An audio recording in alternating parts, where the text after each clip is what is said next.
Hello everyone, welcome to this webinar where we're going to hear some stories from very experienced project managers about managing rescue, regeneration and preservation projects. So, my name's David Tittle. I'm Chief Executive of the Heritage Trust Network. Now, I can see from the list that we have some of our members attending, we have some familiar faces, but we also have some people that are maybe new to the Heritage Trust Network. So if you're wondering what we are, we're a UK-wide membership body for any not-for-profit organisations that are rescuing, restoring, preserving, and finding new futures for historic buildings, places, spaces, gardens, parks, structures, even canals, bridges, etc.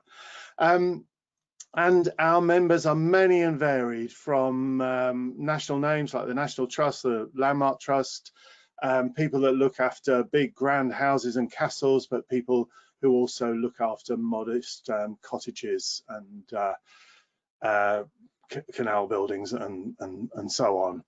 So, and we support our members through events like this, and in different times we've been bringing our members together to network together and share experiences, and this is very much what today is about. Some of our much more experienced members sharing their experiences of project management. We also have on our website a toolkit which is full of documents, videos, case studies, how-to guides for every stage of the process and all the issues that you're going to encounter. And if it's not there, drop us a line and we'll make sure it ends up there and you can access it if you're a member. We've just had our national conference this year. Like everybody, it was online. Around 100 people attended from all over the country, some really interesting speakers, and yes, we have lots of training, expert support and information available for our members. So today you'll all be muted and have your webcams off. There'll be a question and answer session. Well, really the whole event is about, after some short introductions, this is all about questions and answers, but I'm going to start by asking our expert speakers some questions. But if you have some questions, do put them on the Padlets. That's the best place to put them. You can put them on the question thing in the control panel, but we'll be really keeping an eye on the Padlet, so it's best to put them there. And I'll keep an eye on those and read out some of those. Do register on the Padlet so we can see who you are, unless you particularly want to be anonymous. So without further ado, I shall introduce our speakers. We have Sarah Mccloud, who's the Chief Executive of Wentworth Woodhouse, which she'll be explaining to you in a moment what that is. She's been the Chief Executive of Wentworth Woodhouse for the past 3.5 years, and it's still got scaffolding up on it, so I don't know what she's been doing.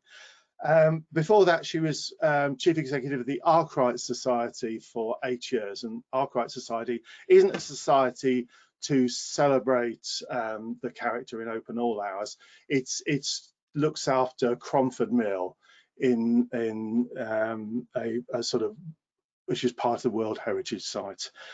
David Trevis-Smith is a sort of he's been on our board of the HTN and its predecessor organisation since 2008, and he sort of works as a project manager at large for several building preservation trusts.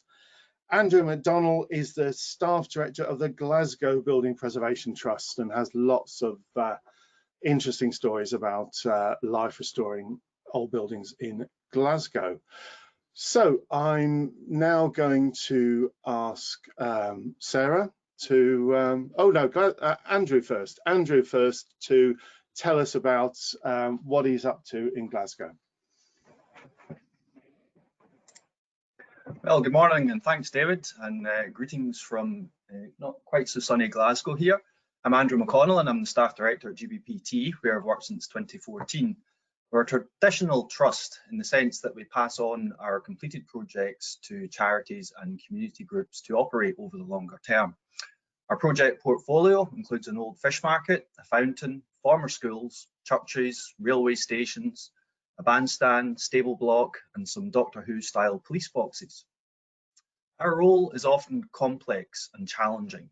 We're with projects from inception to completion and are responsible for engagement, fundraising, procurement, project development, legals, and act as the employer on core project contracts.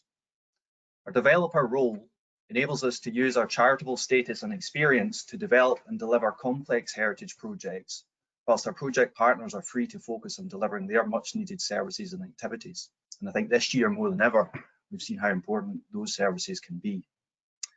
We tend to focus on market failure situations where our role is needed most. If it was cheap, the private sector would have sorted it out. If it was easy, the local authority would have sorted it out. We do it because nobody else will. The more difficult these projects can be, the more it emphasises how important our role is. I'm likely to allude to a couple of projects today, one completed and one about to go on site. The one you can see on screen is Parkhead School, and it was a project that was driven by Glasgow City Council, which always struggled against the time and funding that had been allocated to it. What it didn't lack was the spinal fluid being sweated by my colleagues Anne McCleod and Neil Gallagher in making sure that it happened. The other project I'll talk about today, likely, is the West Boathouse project on Glasgow Green, which will go on site early next year. After a speedy feasibility stage in 2015, we have the next slide, please, Sarah. After a speedy feasibility stage in 2015, positive fundraising in 2016 and development in 2017, the project should have been on site in late 2018. The evolving complexities around project legals and management of stakeholder expectations have complicated matters and brought other challenges, but we look forward to delivering a successful project on site next year. These two projects highlight the different issues involved in management of risk. Risk can often be mitigated with time and/or money, but those two aren't always available and occasionally bring problems of their own. And with that, I'll hand over to our next speaker. Thank you.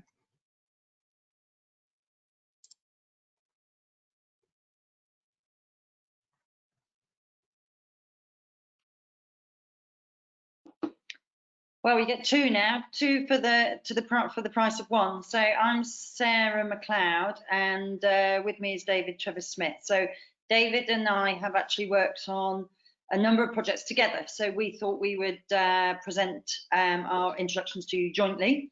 And the first project we'll talk about is Wentworth Woodhouse. It's a project I'm Chief Executive of at the moment.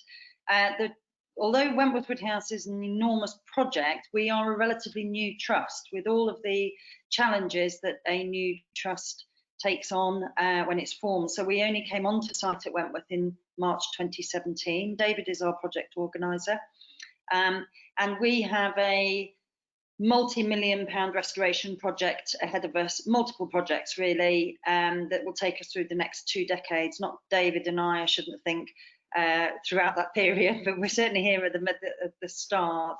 David, do you want to say a little bit about the project we're delivering at the moment? We can't hear you. Yes, technology challenges. Yeah, so what you see there is the main facade, the east facade that went with Woodhouse, and the scaffolding at that point going up. It's now coming back down. As David Tittle said, the scaffolding is there now, and actually it will be there for a long time to come. But yes, the main works have been repairing the roofs on the main central block there. That's what you see. And this is a £7.5 million project that David is project organiser on at the moment. We've actually got 3 big capital work projects going under. This one's just about to finish. 2 new ones have just started. With David project organising on all 3. Okay, so yes, I'm a freelance project organiser, and this is one of my other projects. This is a cemetery chapel, Lyre and Woolscott Cemetery Chapel, This is a project for the West Midlands Historic Buildings Trust. That's as it was. If you go to the next slide, that's as it is now, and the end use is as a registrar's office. So it is now. There are two chapels. You go through the central door, then the what was the Anglican chapel was to the right, the Nonconformist chapel was to the left, and the Anglican chapel is now the registrar's office, and the left is used for weddings. So that was the new use for that building. This is now another project I was involved with, Cromford Mills. This was for the Arkwright Society, as David Tittle mentioned, and the building highlighted there is building 17, which was the focus of that particular project, but it puts it into the context of the site. And the site as it was back in the 1970s was used as a colour works most recently, mixing paints, and building 17 was actually the focus for that work, and therefore was heavily contaminated with all sorts of interesting ingredients which had to be cleaned. I think we should say as well, David, that, you know, it's a classic industrial heritage site. So David and I worked together on this project, and came with all of the issues in addition to the contamination that you get with an industrial heritage site, including the challenge of getting community support and community engagement. Sorry, David, carry on. No, that's fine. And that photograph was taken before either Sarah or I were involved. That's back in the 1980s, I think. That was, we thought was cleaning all the contamination, but it hadn't all gone. But anyway, I'm sure that may well crop up in the conversation. That's as it is now, mixed office use on the upper floors of building 17, mix of offices and communal spaces and co-working spaces. And on the ground floor is a visitor centre for the World Heritage Site and the Cromford Mills site itself. Next slide. Ah, yes. And that particular project, we're very proud because that won the Europa Nostra Award in 2017. Gosh, we've aged very dramatically since then. Yeah, that was before the Wentworth Woodhouse aging. Yeah. And so on to another project, this one for the Worcestershire Building Preservation Trust. This is the Weavers' Cottages in Horsefair, Kidderminster. That's as it was, and that's as it is now. Returning it back to residential use, that's as it was. And it's actually on the upper floor, the back of the building on the upper floor, and that's as it is now, one of the cottages on the ground floor. And then projects that are currently happening, this one is another project for the Worcestershire Building Preservation Trust. This is Willow Court Farmhouse in Droitwich Spa. That's as it is today, and there is no as it will be, because we're just starting that project. And that's a view it from the rear. And the plan is to return that to residential use. This is another project I'm working on in Warwick. This is a former leper hospital in Saltersford, Warwick. That is the former master's house. As you can see, a timber frame house in a fairly delicate condition. That's one of the views internally where we haven't got scaffolding propping it up. And I think the next slide may well show the chapel. That's the chapel that's adjacent. Those are the two buildings that still remain on the former leper hospital site. And again, the plan there is to convert to residential use, working with a housing association. And this is our greatest achievement, I think, David, the Heritage Trust Network. So David and I worked together on a few projects, and this is the one project that we worked on that didn't involve a building, but very much involved people. So I was chair, I was brought in as chair, following on from David, of the Association of Building Preservation Trusts, APT as was. And I think the reason I take such pride in Heritage Trust Network is because we, APT was there to support projects through the whole sort of from start to finish, and it's all about peer support. And we took that organisation and actually practiced what we preach.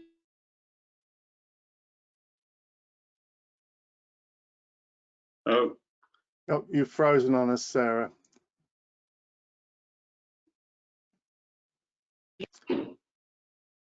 Okay, while Sarah's frozen, we'll move on. And was there one last slide? Oh yes, it was just that one to acknowledge our funders. So thank you for that. Right, Andrew, do you want to come back into the room, and I'll come back into the room myself. And hopefully Sarah will be unlocked from her state of stasis any moment now. Yes, some people might prefer her like that, but I couldn't possibly comment. So we've seen quite a variety of projects there, and one thing I would like to stress to, especially to those of our attendees who are new, is that most of those projects were carried out by organisations that call themselves Building Preservation Trust. But right now, within Heritage Trust Network, I think the biggest growth area in our membership is more sort of community organisations that are either taking on an individual building within their community, or actually they're not dedicated to heritage restoration. They're, for example, a circus, or trying to think of another example, or just a community organisation serving their community, and they happen to have taken on an old building. So many of our members are in that category also. So quite a variety of members. But thank you, Andrew, Sarah and David, and Sarah's back in the room now. Sorry about that. I don't know what happened. It just cut out on me for some reason. The joys of technology. Hopefully I'm back. So I think the process the processes that you've been describing often start with some people getting together, spotting a building in their community and wanting to do something about it. And that involves building up a team that may involve a sort of governance structure of trustees. In time, it may involve staff, and it usually has a group of enthusiasts and volunteers. And I'd like to start off by asking our speakers, how do you make sure you get the right team and you get the right members of the team doing appropriate things within the project? Who would like to start with that? Well, I'd be happy to talk about that, David, to start on that one. I think the starting point is the board, is your board of trustees, and that board might start with just 2 or 3 people coming together to want to start a project. But it's really important, I think, with any project, that you start with that board and get the right skills you need, and also understand that the skills you need will change as the project develops. So the kind of people you need to start a project will not necessarily be the kind of people with the skills you need at the end of a project. So, it's obvious, really, isn't it? You're developing a building in the beginning, so you need people with skills around project development, and then at the end you might be operating that building, so a different set of skills. I think it's really important to sit down at the beginning and think that through, and also think through as to what the end use of that building is going to be. So, and to bring your end user in as early as you possibly can in that process. Because rather than only thinking about that towards the end of the project, there's certain absolute necessities you definitely need a finance person at board level, and if possible, I think it's always useful as well if you can have some kind of legal representation on the board. But different projects require different skills, and I think you need to be just being enthusiastic about a project and wanting to be involved in it doesn't necessarily mean that you're the right person to go on the board. I think that's important to remember, not to get egotistical about these things, to think what is best for the project, not what's best for the person who's got an interest. There's always a role for people if they've got an interest, but it doesn't necessarily mean that they have to be at trustee level.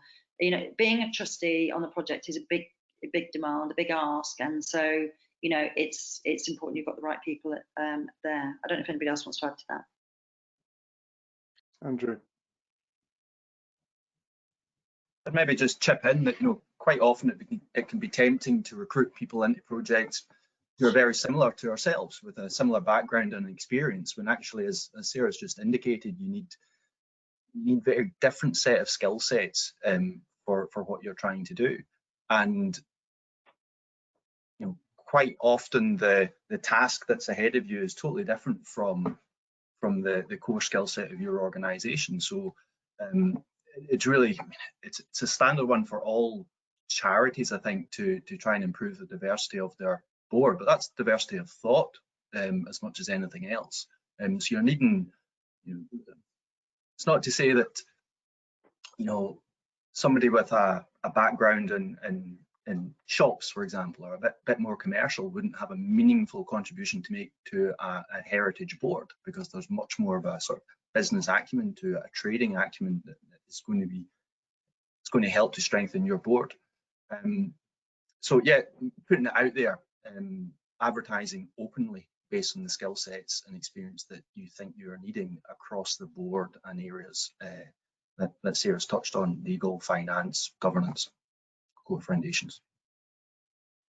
I think as well, Andrew, I think every project, I don't know about your experience and David with yours, but every single project I've ever been part of or been and visited requires a good communicator. You've got to have somebody who can actually go out and really communicate what it is you're trying to do and why it's worth doing. So I think somebody with those kind of skills is really critical to a team. And to be patient enough to be able to keep repeating that and keep sharing that vision with the same enthusiasm year after year. Yeah, and also networking skills. That's really where the board can come to its own, if it can open doors with stakeholders, potential project partners, and certainly in my experience with the number of different trusts that I've worked with, things have changed in recent years, because trusts now that I'm involved with are retaining ownership of buildings after the project is finished. So whereas before it was simply carry out a conservation project, sell the building, move on, now it's carry out a conservation project, keep the building, manage it, and that's a whole different skill set, but also involving different types of operators. And you need to understand that those different sectors. So you may, if you're blessed with having people on the board who've got those skills, great. But more often than not, you need to have people who can network and contact you, put you into contact with those sort of organisations, those sort of skills. So I would say that broader reach of networking is where the board can really benefit a project. And most of these projects, of course, start out with just a board. There's no paid staff, so that those volunteers, most boards, are a group of people who come together to try and save a project, are volunteers, and it's important to recognise that we're not all big projects that can afford to have a paid team and select people by job description. It doesn't quite work like that in the beginning. So getting that board right at the beginning is really key. Yes, I think there was a key lesson mentioned at the beginning there about not just getting the most enthusiastic people onto the board straight away. And certainly one project I was involved in, we had a friends group, which was very helpful. And part of the reason it was helpful is it gave some people something to do, which wasn't joining the board. So it's useful from that. I won't mention which one that was. If we're looking forward to, and right from the start, I think you mentioned we need to start thinking about what are the end uses of our building going to be, and in particular if we need a sort of project partner involved who's going to be that end user. What are the things we need to look out for in thinking about a project partner? Perhaps this one for you to start with, Andrew. Yeah, I don't know, project partner, you're looking for organisations and folks that are sensible, patient, good-humoured, informed, pragmatic, enthusiastic, willing to learn, profitable, generous, respectful, well-governed, good communicators. Not entirely sure any organisation exists that has all of those things. Seriously, I think the proposition, a strong business plan and clear case for going forward is pretty critical. Our role is that sort of charitable property developer, so we get focused in on the project. The long-term viability and successful operation of those buildings is really down to our project partners. And as long as they've got a sustainable business plan that's robust, and we'll probably touch on this later, that's the key thing for us. They tend to be charities, community groups, certainly voluntary, but having a strong and robust business case behind them for an idea that is going to be of a sort of social benefit and a good contribution to society. It sounds a bit more pious than it meant to be, but I'd really just focus on that strong, robust business case behind.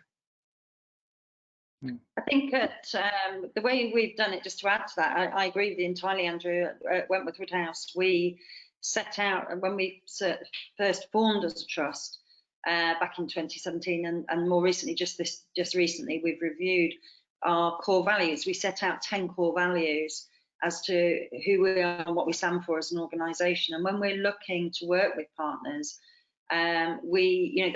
that's part of our criteria really, is that we want to work with partners who share those same core values and can demonstrate that they share those same core values. And those core values are very similar to the things you've just mentioned, Andrew, professionalism, transparency, entrepreneurialism. So, we're very clear right from the start who we are, and therefore who we're going to work well with in sharing those kind of values. Yeah, and I would add to that, there needs to be something in it for the partner. So everyone's got their own agenda, and every different organisation has got a different remit and a different purpose and objectives they're striving to achieve. If you look to partner with an organisation whose objectives are completely different to what you want to achieve, the partnership is not going to work. And the sooner you can identify that, the better, because you just don't go down that road. So if we take the Willow Court Farmhouse project that I mentioned earlier, which is a current live project, we've got a partnership there. In fact, we've got 3 organisations working in partnership. We've got the Building Preservation Trust, the Worcestershire Building Preservation Trust. We've got the local authority who've actually signed up to be a partner to the project. And we've got a housing association, Platform Housing, who signed up to be the end user. So each of those organisations has signed up because we've got completely different reasons to exist. But all 3 have agreed it's in our interests to conserve, rescue this building and to use it for affordable housing. From the local authority, it's taking a building at risk off their patch that is causing them great angst and an attraction for antisocial behaviour. For the housing association, it's enabling them to increase their housing stock and provide affordable housing. And for the Building Preservation Trust, obviously, it's achieving the objective of rescuing a building at risk. So there you've got different reasons for organisations existing, but they all can share in that purpose for restoring that building. And if you haven't got that, then it's not going to work, because only if they can all sign up and say, yes, we can see that end goal, that's something that is appropriate to us, then they will strive to achieve it. If they don't feel that, they haven't got that sign up to the vision, then sooner or later the partnership will fall apart.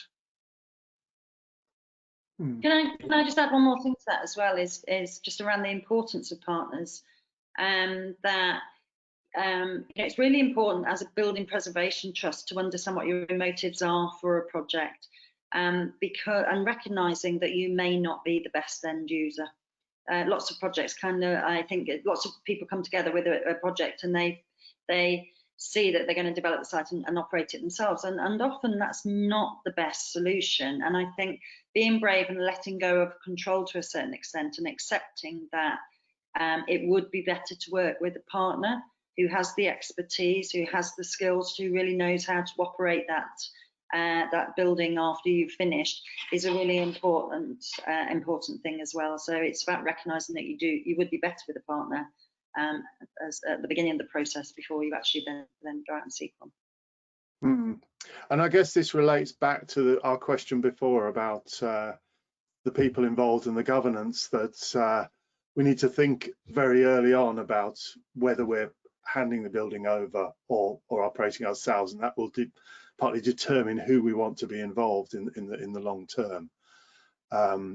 Yes, as we mentioned, I think the trend is for more of our members to be retaining buildings, but it's I think something you always have to have an open mind about as you enter into a project. Some of you mentioned local authorities as a particular partner. Often local authorities are the landowner, the freeholder. They may be needed for other things as well, such as sort of public realm enabling or sometimes money, and certainly for planning. Are there any particular issues around working with local authorities, or any particular experiences people want to share? Well, I think I'll let the other two speak on this, but I would say that my personal observation is that the third sector that we work in has far more in common with the private sector than it does with the public sector in the way that we work. I mean, most building preservation trusts, a lot of the trusts I am familiar with are really entrepreneurial, and they're very they move very quickly when they need to make decisions. And I think that working with the public sector is a challenge. I don't know if the other two would like to expand on that. I mean, you can't fall out with your local authority. They're critical to any project. But yeah, it's a different breed, I'd say. I don't know what the others think. Shall I chip in here, David? Go on, Andrew. Actually, I spent 3 years working for our local authority, so Glasgow City Council, and I learned a lot in that time. And as Sarah says, you simply don't want to, you can't afford to, and you don't want to fall out with anybody within the local authority, which is something that I struggle with, given my sort of general temperament at times. One of the issues, I suppose, is that it's a huge beast. Any local authority is a huge beast, and we can't assume that everybody knows everybody else, or that everybody knows the remit that their colleagues have. And quite often, again, as Sarah says, us in the third sector, we can move quite flexibly, we can be quite agile, we can jump about and in our contact with different departments of the local authority to help lever and unlock things. Likewise, quite often, and I think we're increasingly seeing it this year, we are providing services and support which previously the local authority would have been able to do, but now isn't, because conservation teams across the public sector are being cut back. So there's definitely a sort of give and take role there. There are lots of really skilled and experienced people within local authorities. Unfortunately, a lot of that experience are now taking early retirement, if they can. So there is a bit of a concern there over the future. Will they have the confidence to continue to deliver and unlock a lot of the projects? And that's where building preservation trusts and the Heritage Trust Network need to be quite vocal about the skills and experience that they can bring to help support local authorities in the challenges that they face. Yes. So local authorities, I think we could probably spend the rest of the day talking about experience with the local authorities. The key point for me is that every project I think I've been involved with has only worked because there has been a supportive local authority. But achieving that support in some cases has been really, really tough, because I absolutely agree with what Andrew's just said, that they are such enormous organisations, really, and you've got people working in silos who often don't communicate with each other, don't even realise they both work for the same authority. And people were working under completely different rules of what they're trying to achieve. So, for example, you know, the historic environment team will almost always be very supportive of rescuing a building at risk. If that building is owned by the local authority, then the estates department may well not be so keen on the idea that it's being offloaded to a charity, you know, selling the silver, and probably for £1, and even £1 is probably more than it's worth, but not in the eyes of the estates. So trying to get an understanding between different departments within the local authority can be really tough, and where it's worked best is where it's gone to a higher level, and ideally it's chief exec level. If you can get, or even elected members perhaps, if you can get that sort of support, so it's a top-down support, that's where the officers then feel confident that, okay, we've got support for this. I'm not putting myself out on a limb and agreeing to sell this building. The Limeworth Cemetery Chapel, for example, that was owned by the local authority, and it was a community asset transfer. It was a very early community asset transfer, but achieving that was really, really tough, because it came with the lodge that was also adjacent to the chapel, which was rented out, generating an income for the local authority. So try negotiating that, you know, yes, we'll take this redundant chapel off your hands, but oh, by the way, you need to include the lodge, and oh, by the way, it's the maximum we can pay for this is £1. People in the States don't really understand why we should lose the rental coming income from that lodge for the greater good of handing over a redundant building that actually we could just demolish and turn into a car park, which is exactly what they wanted to do, because access is difficult to the cemetery, and we need more car parking space. So isn't the obvious answer here, obvious to everyone, demolish the cemetery chapel, turn it into a car park, and jobs are good and sorted. That's where you start. So to get to the point in the end where all the officers in the local authority agreed this is a really good idea, hand this building over, get it restored, turn it into a registrar's office, what a fantastic solution. And it was, and it is, and it's proving a real success. But to swing the force field, if you like, from that overriding negative to the positive required a higher level involvement. It needed those officers to realise that actually we've got support of the local elected member and the chief exec.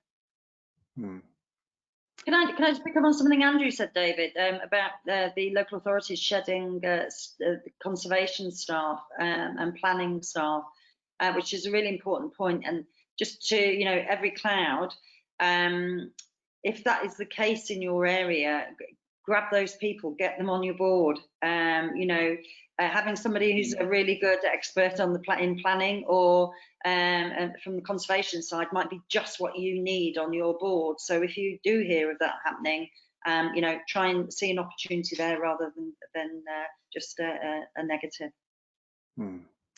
Yes, I think, as you say, we could spend a whole morning talking about local authorities, and there's some very interesting examples around the country. Before we move too much off governance, I just want to, again, this is something where we have had separate webinars about the sort of, but Vicky Roscombe's asking a question about sort of governance structures and legal structures and so on. And I don't want to get into the detail of this. Because it is the subject for a sort of a whole separate webinar, and we have had those webinars. But when I first became involved, everything, we just were a company limited guarantee, and then we registered as a charity. Suddenly we have well, not suddenly, but over the years we've been given a lot more choice as to the sort of structures we adopt. And without too much detail, how do we go about thinking about that and making those decisions early on, and try to avoid having to change the structure later? Any thoughts on that? And of course, it's different in Scotland. My input on that would be that you need to decide early on what it is you want what do you want to be? And that really is, are you a developer, are you an operator, or are you both? I think that's an important part of it. Certainly when you're looking at projects, for example, where you may take on a community asset, you know, a pub, or you know, we've seen it with the peer projects, where you're actually, you know, you want to come together as a community and actually operate that building after it's completed. Then, you know, you need to really be sure about that at the beginning of your project before you decide on your governance. I think that's an important point. You know, are you going to want to trade? Because if you are going to want to trade, that's a, you know, a consideration you have to make. I don't know if anybody else would want to add to that, but I think you do need to think clearly at the start. Absolutely, and I'd maybe caution against jumping in too early with a particular governance model, because I think as that question highlights, you know, sometimes the needs can change. The sort of community share agenda has complicated that, I think. Yeah. You know, it used to be that straightforward choice of, you know, limited company, charity, etc., perhaps a SKIO, but now it's a much more complex web. So consideration not only for what that end use and destination of the project is, but also how you might be looking at funding it is a big consideration that you want to integrate into your business plan. Yeah.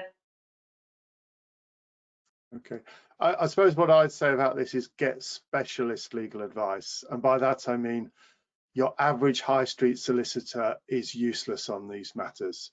So you may have a local solicitor on your board who thinks they'll know about company law and so on, but they probably don't really understand the variety of sort of third sector structures that can be adopted. And Okay. Heritage Trust Network publishes some very good information on it on the website. There's some really good stuff on there. So work through the toolkit and talk to us, and we can tell you where the specialist advice is that you can access.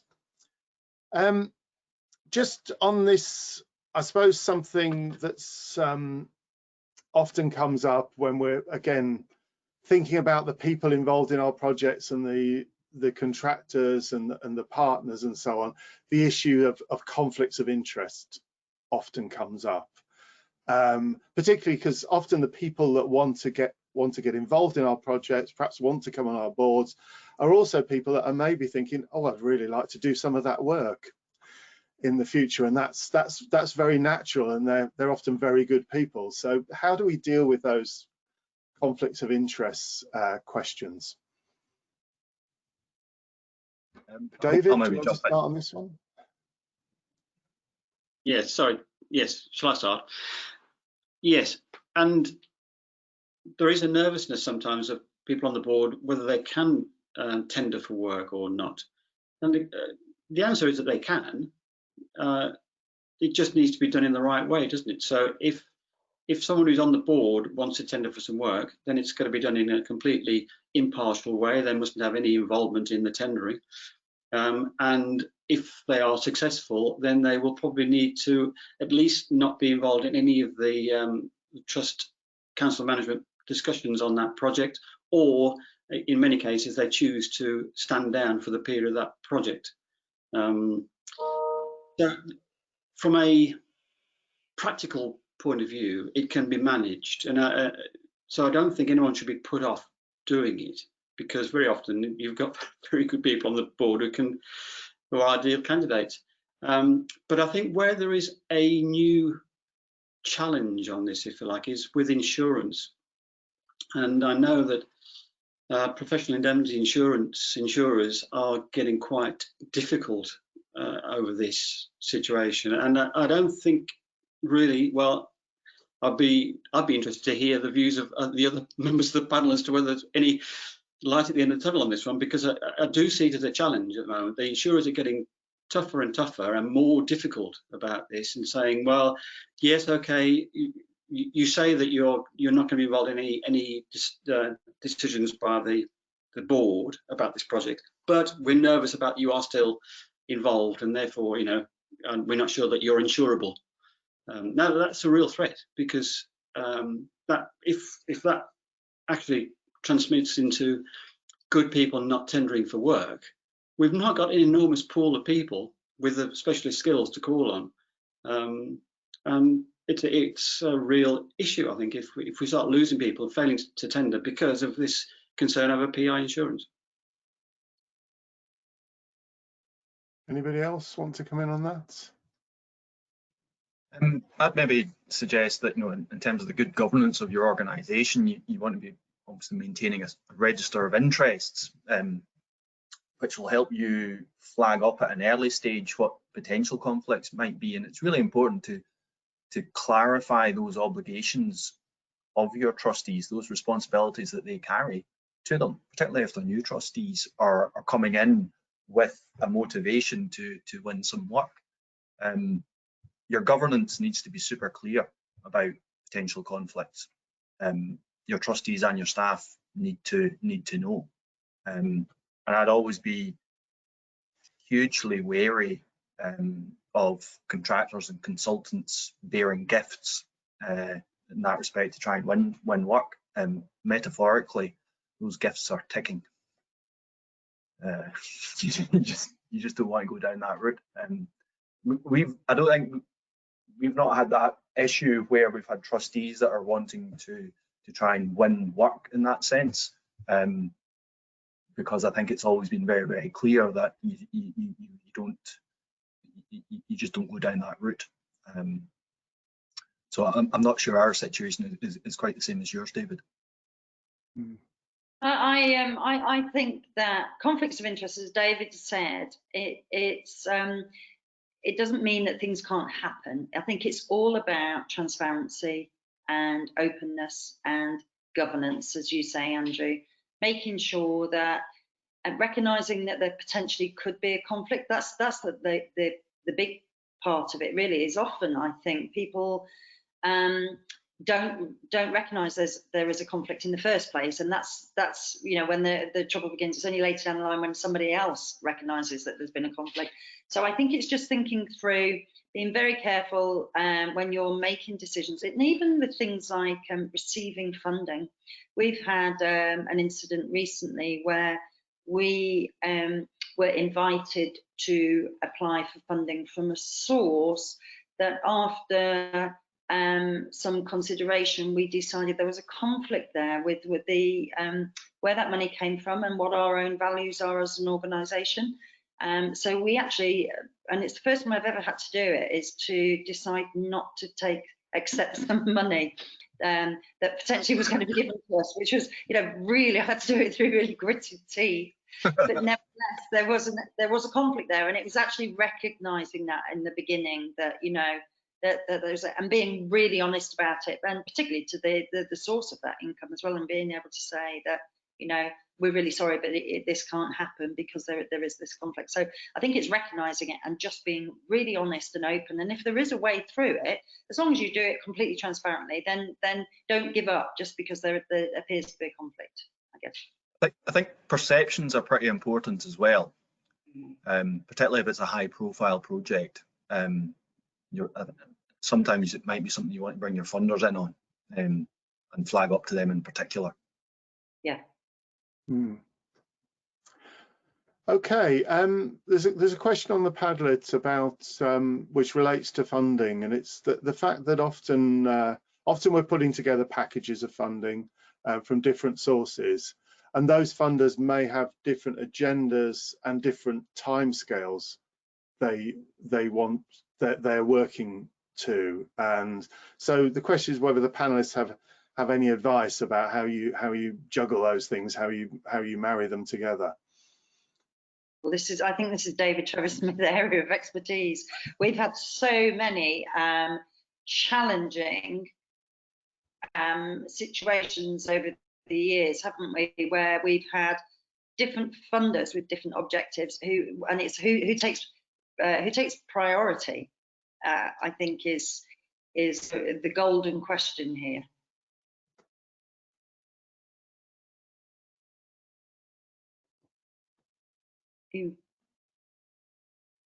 Sorry, I muted myself. Yes, it's a challenge. It's a challenge for any project. I mean, the ideal project is one where you've only got one funder, because then, you know, that's straightforward. And how many of those projects have we got? Not a lot. So the juggling of the different approved purposes, the different timetables, what needs to be achieved by when, that is an art, and it's all down to the, you know, the project organizer and the team to work through it. There's no easy answer apart from to say you need to recognise what those differing requirements are and manage it effectively. So in terms of timetable of claims, you know, making sure you've got that those reminders of what you need to be submitting when. In terms of approved purposes, making sure that the way you're monitoring the project is working towards those approved purposes for each funder. So the team meetings, the agenda for the team meetings, making sure the focus is on what we've got to achieve to keep the funders happy. Hopefully that's also what you've got to achieve to keep the trust happy. So you have to make sure that what funding you're signing up to in the first place is actually moving you towards your end goal. It all comes back to this, making sure you're clear from the start what you're aiming for. Because I mean, Sarah's given a very good example of where some funding couldn't be accepted because of potential conflict of interest with core values. But likewise, you might choose to not accept some funding because actually it isn't in line with what we want this project to achieve, or we can't deliver it. This project can't deliver what that funding requires to be delivered. Those are really difficult decisions to make, but they're the right decision to take, rather than taking something on that you then actually can't deliver, because all you do is create stress and difficulties. I think as well, just to add to that, and I'm sure Andrew will say something as well, but that's why you need a project organiser. That's why there are funders out there like the Architectural Heritage Fund and like the Lottery, who will fund you to bring in a project organiser to take your project through development and through delivery. And, you know, we all think we're very capable. We all are very capable, but, you know, I can't be a chief executive and run a project. I just can't do that. There's too much involved. They're complex things. You know, as David said, you know, I don't think I've ever heard of a project that's just been funded by one funder.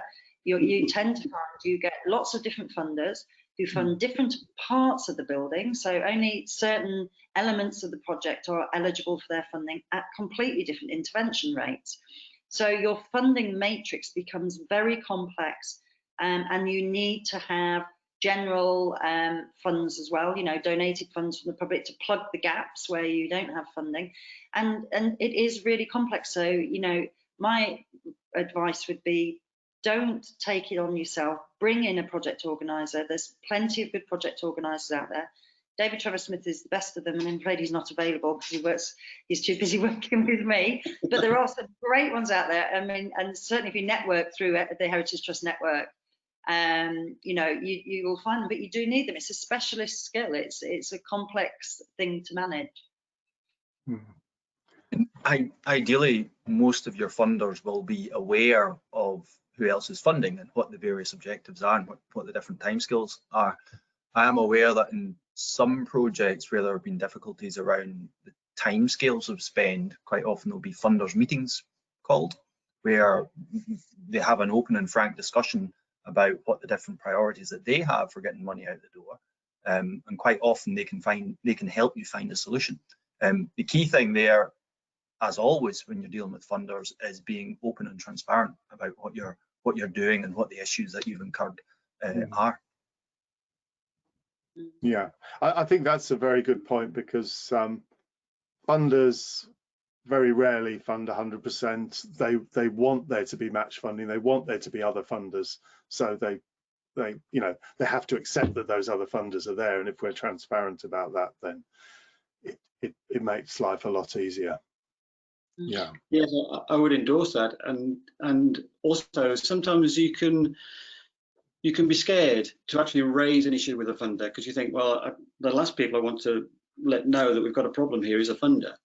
Well, actually, it's probably the first people you want to let know, because the funders want you to succeed. They're supporting the project because it's a good project and it's achieving their objectives. So they don't want you to fail. If you've got an issue, then share it with them. They may well come up with a solution that you didn't realise was there, because they want it to work.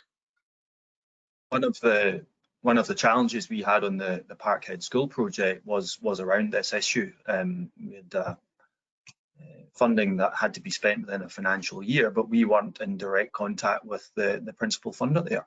It was all coming through the local authority. So when we were under stress in delivery of that project in terms of timescales and funding, we weren't able to communicate our issues with the principal funders, because there was that middleman in the local authority. Now, they were presumably telling them something and reporting as accurately as they felt appropriate, but the response never gave us quite enough reassurance as we might have had if we were able to contact and speak to and discuss with the funders directly. And if there's one takeaway from this, it is speak to the funders. They want you to succeed. Yeah, I think when David and I have had issues with projects before, it's been in that same sort of scenario, Andrew, where you know, with the lottery and with the sort of big trusts, the heritage trusts that people generally apply to, they're all very accessible. I think certainly for us, when we've had European funding, it's been a different ball game, very difficult to talk to anybody. And when they're a big funder of your project, that is a real you know, a real challenge. So fortunately, the lottery and as I say, the other sort of regular funders are pretty accessible, but it does become difficult when you're going for that kind of sort of European funding. Yeah, I mean, especially, I mean, yes, dream of the days when we had European funding, but it always came through some intermediary, whether it was the local authority or the regional development agency and so on. It was actually the intermediaries that were the problem. Yeah. Yes. I want to ask now about the life cycle of projects. Many of our projects go on for many years, sometimes decades. And there's long periods during that time when perhaps apparently nothing is happening. And that can be difficult for project partners. I think it can be particularly difficult for the local community, who've maybe been very enthusiastic when you first appeared in the local press that you were going to rescue this building. And you know, can sometimes maybe become a bit negative when apparently nothing is happening. How do you deal with that, the community expectations, but other partner expectations over the life of a project that's sort of that is dragging on? Yeah. Okay. So I kick off. I'll kick off on that one. Lots to say on this one, isn't there, really? If you take the Lyme Woolscott Cemetery Chapel project as an example, from start to finish was 10 years. And 10 years is a long time in anyone's life. And there were long periods of inactivity. So you have periods of inactivity because you're waiting for decisions from funders. That's one thing. At least in that situation, you can be in regular communication with supporters saying, you know, this is the progress with the applications, this is where we're expecting a decision, and everyone gets all very excited. But then when that decision comes back that says, oh, it was turned down, we haven't got the funding, then you really hit a low, because you've built up expectations, even if you didn't really want to or didn't try to, and then all hope has been dashed, and you're back to where you started, or even a step back from that. And that's a challenge, to then keep the momentum and keep it going. So a technique that certainly has been useful on projects I've been involved with is to still look for small wins, just a little project. So on that project, for example, we were able to get an Awards for All grant, £10,000, to enable us to put in an interpretation panel. That's all it was, and a little bit of information, a leaflet to give out about the history of the building and so on. And that covered, 9-12 months really of activity and involvement, and it got all those volunteers and enthusiasts involved in doing something. And then that filled the time while we then prepared an improved bid for the main funding. So I think that's the key, is don't lose hope. There's always another way. There's always something else that can be done. And if you can just look for little quick wins that can just keep people involved, I think that is a way forward. Any other thoughts on that? I would just sort of add to reinforce what David said. It's about communication, going back to what we were talking about in the very beginning, about having a good communicator on your board. It's about communication. It's about keeping things going. And those little wins, as David's just mentioned, don't necessarily need to have to be a development on the site. They can be an activity. They can just be an activity, just keeping the profile of that project up by bringing people together and taking part in an activity. I often find I'm always quite reluctant to sort of blow our own trumpet, but that's an issue that we are facing on one particular project where we have been busy. It has been complex. We're not very good at sharing both the highs and lows of the difficult issues that we overcome. And in the process, sometimes your own enthusiasm can wane. So I think having that good communicator somewhere involved in the project is absolutely essential. It doesn't need to be you all the time. Somebody else that's a bit more positive and more enthusiastic, and perhaps a bit more detached from the nitty-gritty of what you've been through, to help celebrate the successes that you have had, is absolutely critical. Regular, clear communication.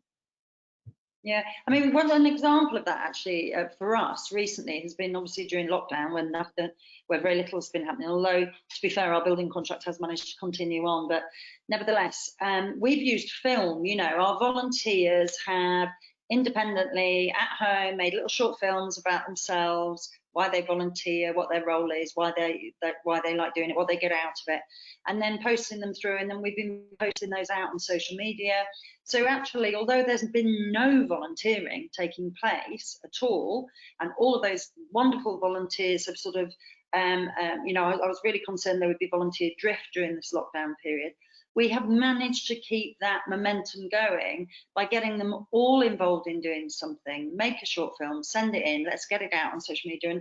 And so it doesn't have to be, as I say, a big development on the site. It's just those little bit of activity that pulls people together and makes them feel that they're still part of that project.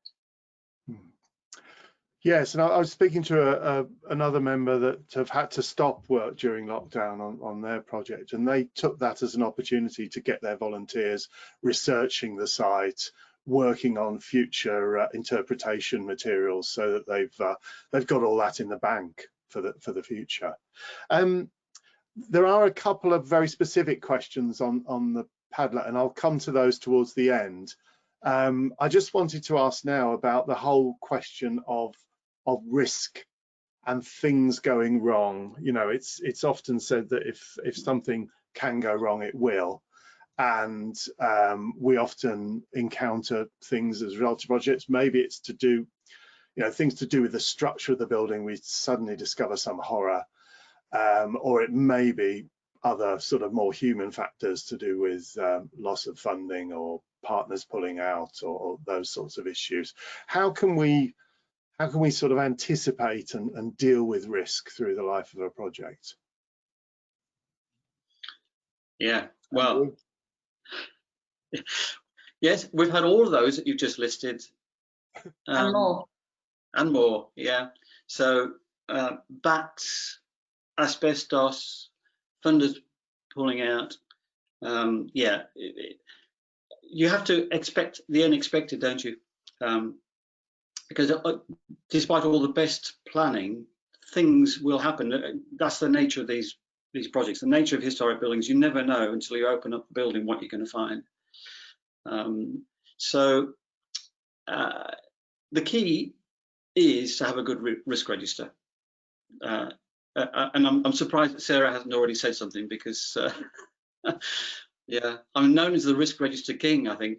I love my risk register.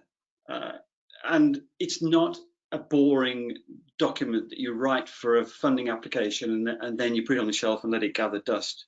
For me, it is a living, breathing being in its own right.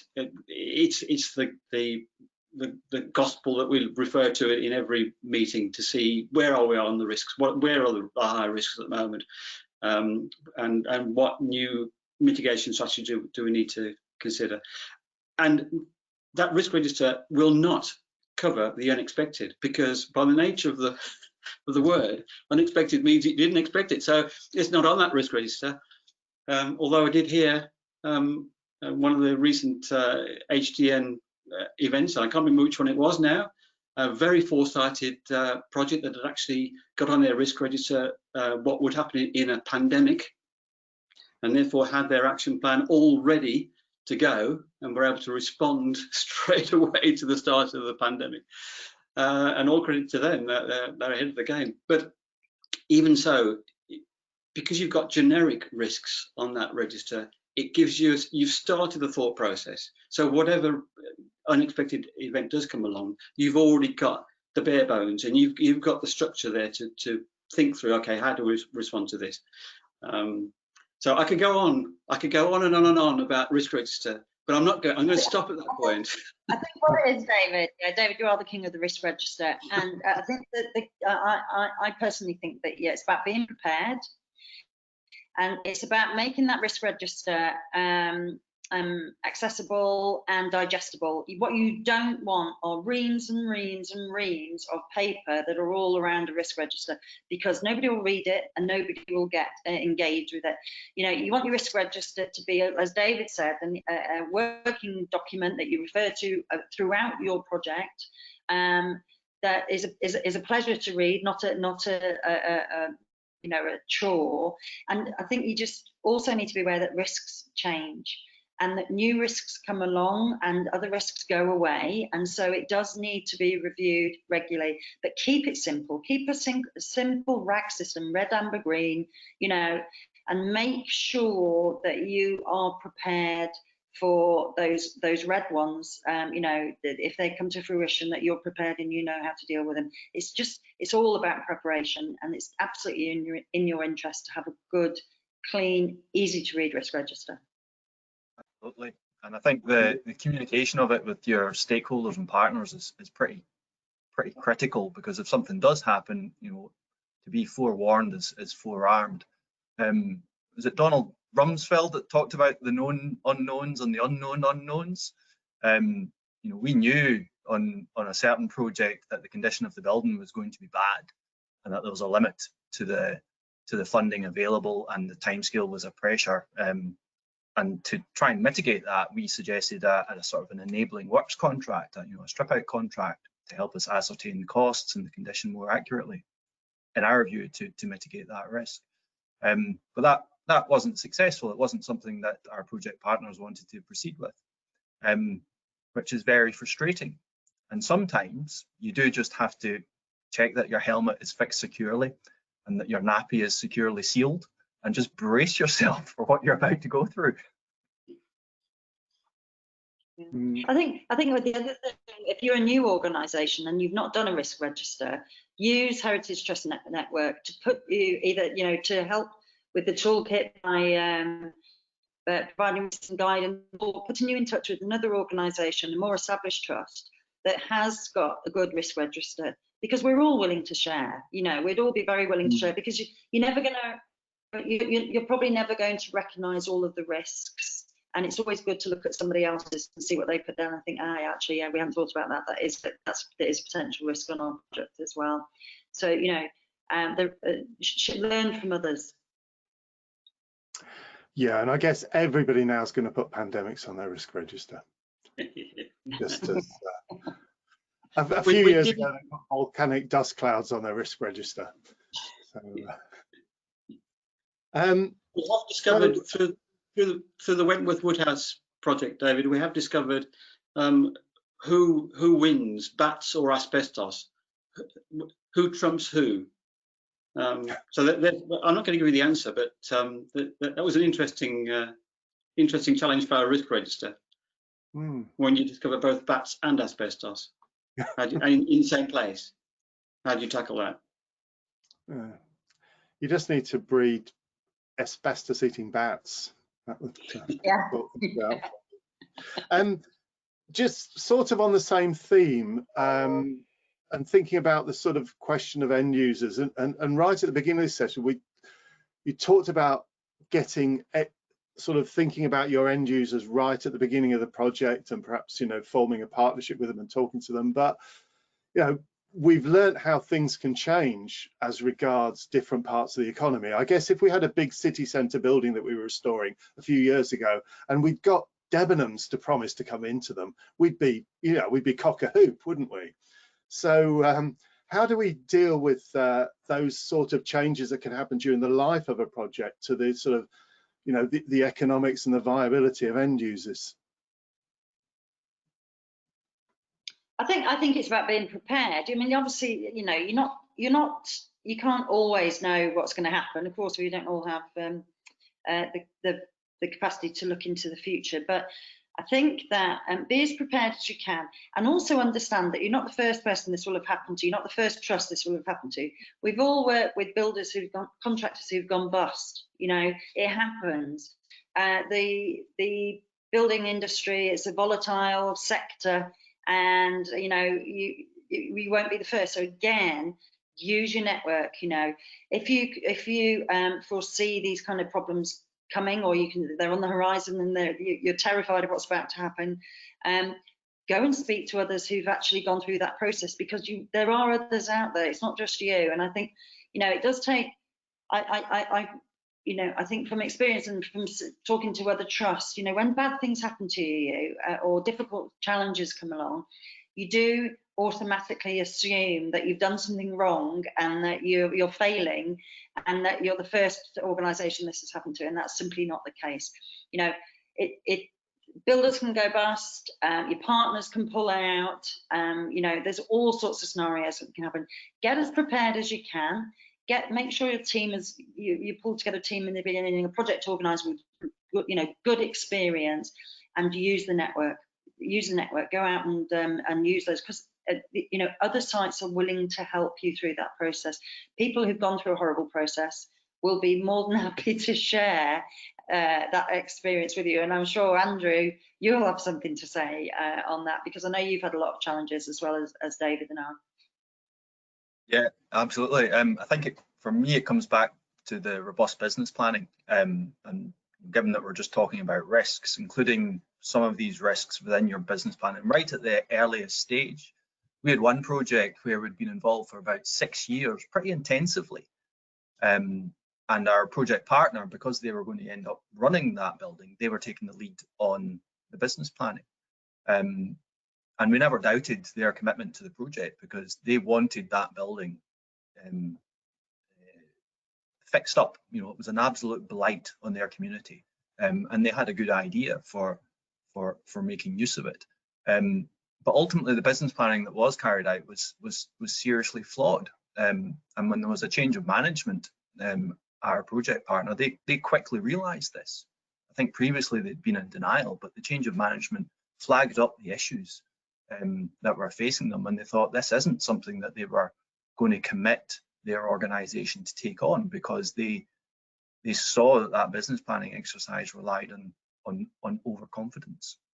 So it was an incredibly brave thing for that organisation to do, to withdraw after having been leading on it for so long. But they were open and honest with us about it, and we agreed that it was the right decision to do, if unfortunate. Okay, I'll go on to these couple of specific questions here. Alan Waller's Sarah actually wants to just know what the end uses of Wentworth Woodhouse are. Oh, well, it's a big site, so it's a multi-use end use. So there will be a visitor experience at Wentworth. So the staterooms will always be will be the visitor experience. Although what the actual content of those visitor experience will be is still undecided. So we're doing a lot of work at the moment around a cultural strategy for the site. There will be holiday let accommodation, an event centre, commercial office lets as well, education rooms. I mean, it's a huge site. The house itself's got over 365 rooms, so there was never going to be a single solution for Wentworth. I think the thing I would say about mixed use, finding a mixed use solution for a site, one of the challenges is ensuring that you come up with a mixed use that works together.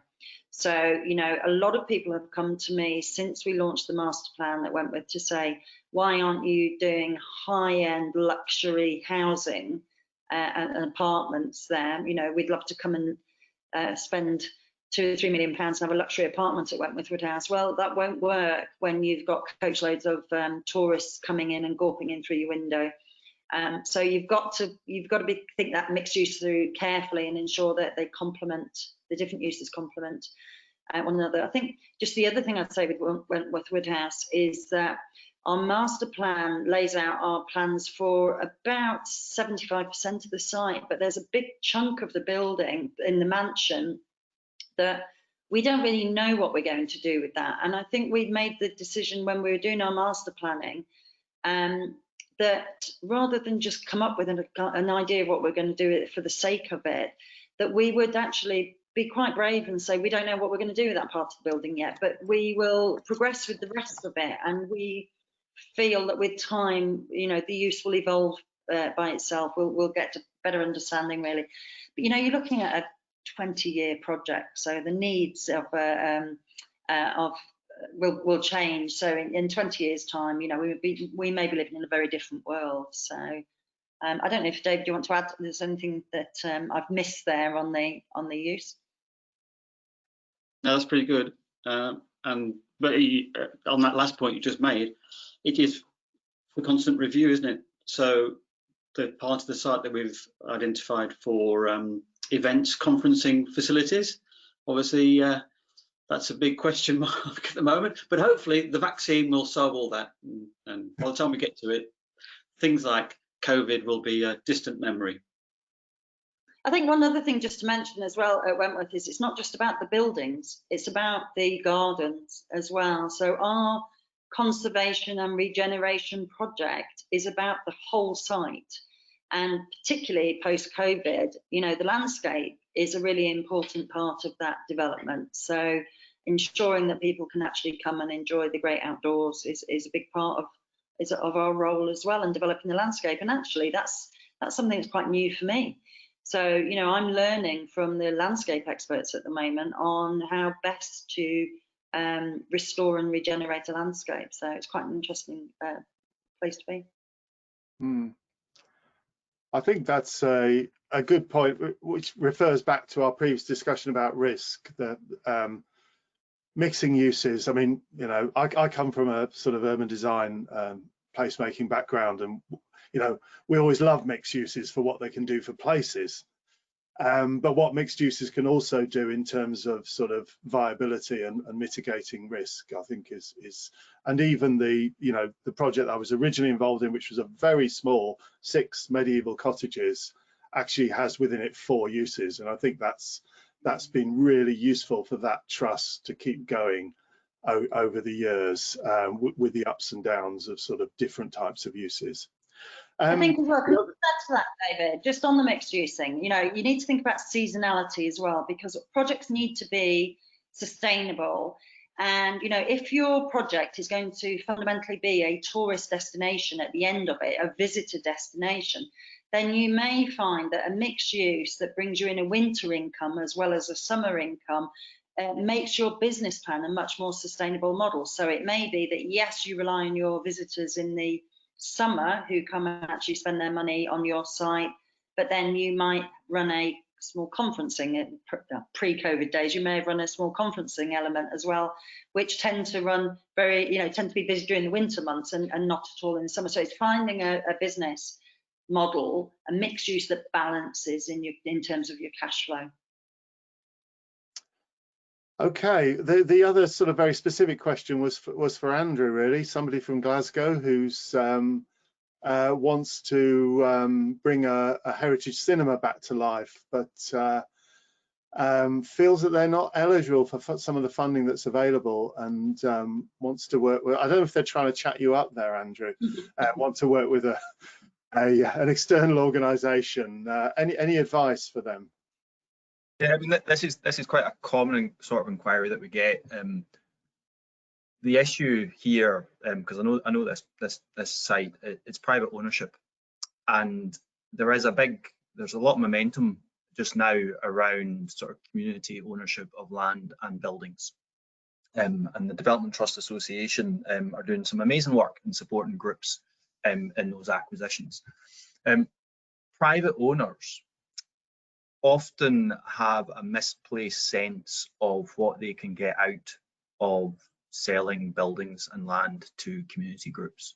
They think that in some way the amount of grant money that is going into redeveloping these buildings can line their pockets. The comment there about a red book valuation being lower than what they're looking for is absolutely critical. The model that we have, because they tend to be market failure buildings, the actual value of the building in its current condition is negligible. It's very, very low. And of course, that isn't appealing to a private owner to then dispose of that asset, because in their mind, they think it is worth, that's a commercial interest. So it's a really challenging issue. The cinema isn't alone in Glasgow. In that sense, there are some very high profile projects which suffer the same issue, and it is a big problem across the city. Private owners neglecting high profile buildings at risk. So how about you have a further discussion with Shireen regarding that cinema in Govan Hill, and keen to help out wherever we can, because it'd be a really interesting model if we can try and crack that one. Okay, well, we haven't got a lot of time left. I'd like to finish by almost fishing for a compliment and asking the members of the panel what role they feel the Heritage Trust Network has played for them.